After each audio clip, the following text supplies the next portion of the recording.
Professor ইউনূসের colleague হওয়াটা একটা 10 November অন্তর্বর্তীকালীন সরকারে যুক্ত হয় আরও 3 জন উপদেষ্টা। ব্যবসায়ী শেখ বশির উদ্দিন, চলচ্চিত্র পরিচালক মোস্তফা সরোয়ার ফারুকী ও প্রধান উপদেষ্টার বিশেষ সহকারী মাহফুজ আলম।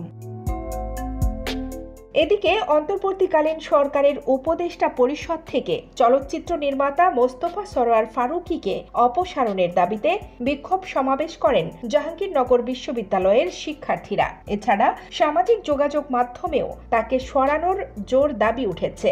গতকাল সচিবালয়ে অফিসের প্রথম দিন এ প্রসঙ্গে গণমাধ্যমের সঙ্গে খোলামেলা কথা বলেন ফারুকী।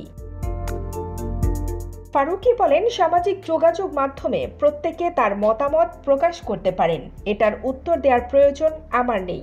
আমি উপদেষ্টা হব কি হব না সে বিষয়ে 10 নভেম্বর সকাল পর্যন্তও আমি অজানা ছিলাম, কিন্তু মিস্টার ইউনূসের সঙ্গে কাজ করা লোভনীয় বিষয়।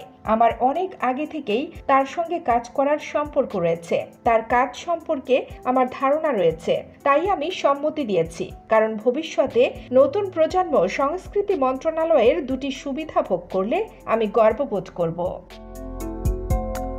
কোন রাজনৈতিক দলকে সমর্থন করেন কিনা এ প্রসঙ্গে ফারুকী স্পষ্ট করে বলেন, ফেসবুকে স্ট্যাটাসের কারণে 2014 সালে আমি শিবির জামাতি হয়েছিলাম।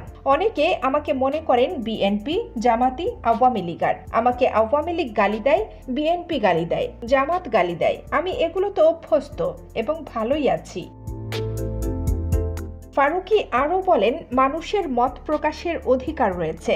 কেউ যদি মনে করে আমি অমুক, এক্ষেত্রে আমি কমন সেন্স খাটাতে হবে বলে মনে করি। একটা লোককে একই সঙ্গে 4 পার্টি গালি দিচ্ছে, কেন তারা মনে করছে তাদের দলের নই আমি? আসলে আমি সত্যি কারো দলের লোক না, আমি আমার লোক। আমি যেটাকে যেই মুহূর্তে ঠিক মনে করি ওই মুহূর্তে ওই কথাটা বলি। আমার কারো প্রতি কোনো চিরস্থায়ী বন্দোবস্ত নেই, কখনো ছিল না, কোনো কালে থাকবেও না, কারণ আমি শিল্পী, আমার কোনো দল নেই।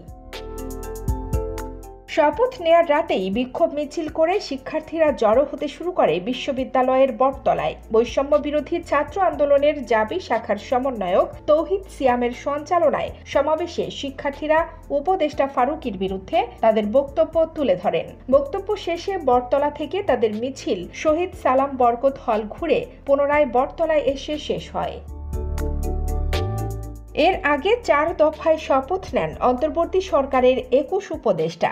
এর মধ্যে 8 আগস্ট শপথ নেন প্রধান উপদেষ্টা ডক্টর মোহাম্মদ ইউনূস সহ 14 উপদেষ্টা।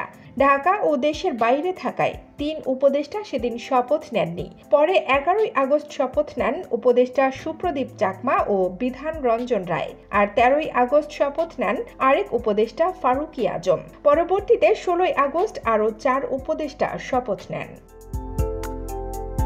কানিস ফাতেমা নিপা, খবর সংযোগ।